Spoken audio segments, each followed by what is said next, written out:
Oh, poor thing. You really thought someone was gonna dance with you tonight? Honey, this is a gala, not a hospital. Please, ma'am. I don't want any trouble. This is just so you understand. This is no place for someone like you.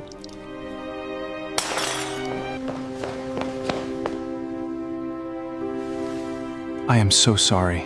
This should never have happened. Would you dance with me? What? What are you doing? Let go of that cripple right now! You have no idea who this woman is. The first thing people noticed about Celeste Morgan was not the wheelchair. It was the dress, deep burgundy, off-shoulder, the kind of fabric that moved when she moved.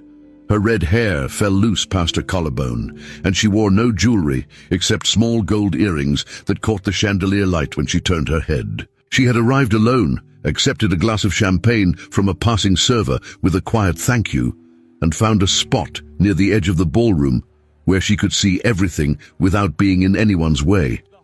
She was good at that. The Hargrove Estate Ballroom held 300 guests, white tablecloths, fresh orchids, a string quartet on the far platform. Nathan Hargrove's annual charity gala, the one that raised 7 figures before dessert was served and got photographed for 3 different publications. Celeste had been invited through the foundation board she served on, her name on the donor list for 4 consecutive years, though she had never attended before. She was not sure why she had come tonight. She was deciding whether to stay. Across the room, Nathan Hargrove stood in conversation near the bar. 41, dark suit, the kind of man who did not seem to notice when people looked at him, which was constantly. He was laughing at something the man beside him had said, head tilted slightly, relaxed in the way people are relaxed when they have never once had to perform it. His fiancée, Brittany Saunders, stood 2 feet away from him in ivory silk and did not look relaxed at all. Brittany was watching Celeste. She had been watching since Celeste came through the door. The quartet moved into a waltz. Couples drifted toward the center of the floor. Celeste watched them from her place near the column and turned her champagne glass slowly in her hand. A man nearby caught her eye and smiled, then looked at the wheelchair, then looked away. A woman in green asked her where the restrooms were. Someone's child cut past her chair without looking. She was very practiced at this part too. Brittany crossed the room in a direct line. 3 women from her table followed without being asked, the way people follow someone who already knows she's going to win. She stopped in front of Celeste's chair. "You look lost," Brittany said. Her voice carried the specific warmth of someone performing warmth for an audience that hasn't fully assembled yet. Celeste looked up. "I'm fine, thank you." This part of the room gets a little lonely. Brittany smiled at her companions, especially during the dancing.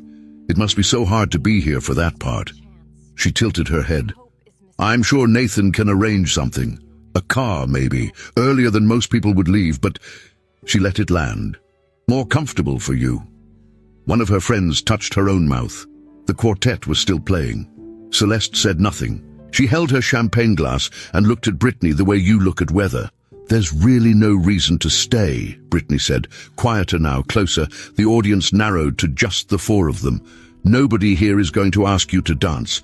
I think you know that." She smiled again, the full version. "It's not unkind to say so. It's just honest." The glass in Celeste's hand was very still. Her face did not change. She said, "Thank you for letting me know." Brittany turned. Her friends turned with her.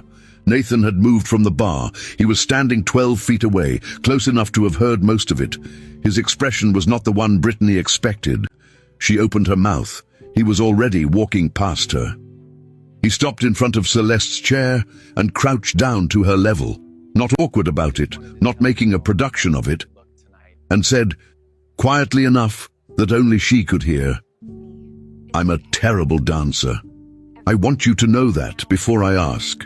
Celeste looked at him. "But the song is good," he said, "and I've been standing at that bar for 40 minutes pretending to enjoy it from over there. I'd rather not do that anymore." He held out his hand. "Would you dance with me?" She studied him for a moment, looking for the performance in it. The charity, the optics, the way men sometimes help to be seen helping, she didn't find it. She took his hand. He walked beside her chair to the center of the floor. The quartet slowed into something quieter. He didn't lift her, didn't try to manage her, didn't look around to see who was watching. He took her hand and her waist, and they moved together, imperfectly, off count in the first measure, then finding it.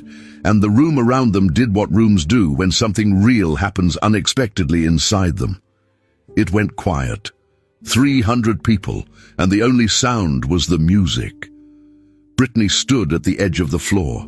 Her glass was in her hand. Her face was doing something she had not planned for it to do. Nathan said nothing during the dance. Neither did Celeste. They didn't need to. At the end of the song, he stopped, and she looked up at him, and he said, still quiet, still only for her. Same song next year? Celeste Morgan looked at him for a long moment. Ask me again, she said. In about 10 minutes, after you've had that conversation. She glanced once toward the edge of the floor where Brittany was still standing. Then she looked back at him, composed, unhurried. I'll be right here. Nathan turned slowly. Brittany's expression finally broke. She had just understood something. Did he already know? Comment part 2 right now, because what he does next changes everything.